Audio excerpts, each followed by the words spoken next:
Hello, my name is Fernando Ortega, and this is for assignment 5. Okay, so the first questions, understanding our healthcare system is relevant to community psychologists because it's directly linked to the competencies of the community psychologists. In this case, we could use the competency of empowerment, which is focused on empowering those excluded communities to be able to afford an affordable life healthcare insurance in this case. So there we can see an alignment of the competencies in empowering those excluded communities with the ACA, the Affordable Care Act, in targeting those communities in need that need the care, the healthcare to be affordable because of their earnings, because of their income, because of socioeconomic status in the poverty level. So with the community psychologists and the affordable care, we can see that alignment right there, based on the competencies of community psychologists. So there's a common ground when you look at the competencies, the objectives, the function of the community psychologist, and the ultimate goal of the ACA. For the second question of the assignment, some of the issues that the U.S. healthcare system presents, it's a lack of coverage for those individuals in the poverty side of the population.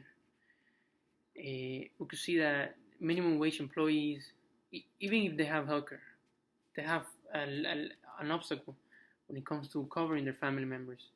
Because even the companies that give you an option for healthcare at a reasonable price, they charge a significant amount of money to add family members, to add their kids.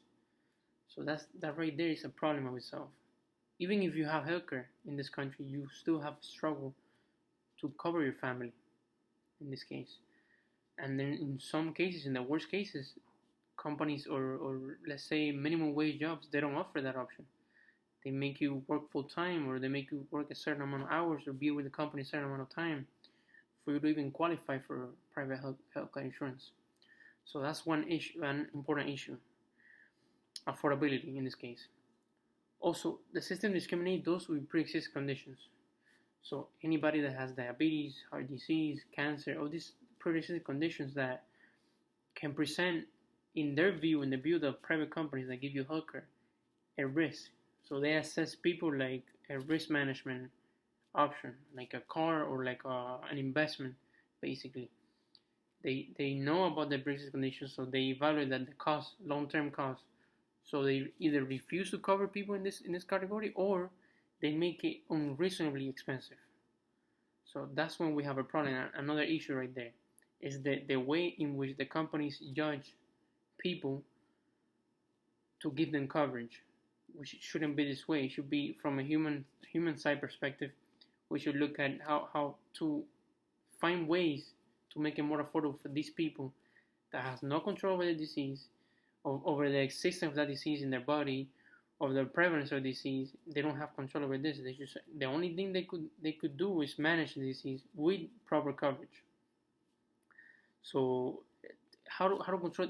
There's an economic factor there, but clearly what we're doing right now is not working, because people are struggling to find basic coverage for diabetes. We can see the insulin problem, the prices of insulin, for example, is getting out of hand for people, which is something that is been studied, it's been documented, it's been, like, we know how to treat it, we know how to manage this disease, we know how to avoid complications if we properly manage this disease. People are suffering from complications, are getting worse, and then once they get worse, there's even less coverage for the complications that could have been avoided if the system was in place to provide them with basic coverage with these pre-existing conditions. And we don't have to do a lot of research. We can see from family members, from friends, or people suffering from these conditions, from heart disease, from diabetes, from hypertension. These things are all over the place right now. Pretty common among the population. So that's for question number 2. Question number 3. The ACA, the Affordable Care Act, like any other early policy in development, presents a lot of flaws. When it comes to getting all the states together to find a common ground to adopt helpful strategies to make healthcare more affordable is complicated. It's a complex issue. But that said, I can oppose. I oppose the repealing of the ACA because it still has provided coverage for more than 133 million people living with pre-existing conditions, including those that suffer from the pandemic, the COVID-19 pandemic. So, in that sense, it has worked because it has provided basic coverage. Also, 78% of those enrolled in the ACA now have a choice of 3 or more insurance providers. Whereas as in 2017, only 57% of the population had that choice to have multiple providers to choose from at an affordable rate, of course. And I see that the opposing Republican Party, it has been critical of the policy. It has been against it since the beginning. But what I want to see is an alternative. I want to see what options are they bringing. Are they just against removing the program and not fixing the problems, the issues that we currently have, or they have an alternative which they haven't come up with. They haven't proposed any alternative to this program. So that's why I can repeal this act, and I think it has done some good. And if we're gonna criticize or we're gonna go against this, we need to propose an alternative. We need to propose a new program, a new law, a new policy that targets those excluded communities, those people in need, and those with pre-existing conditions. Thank you.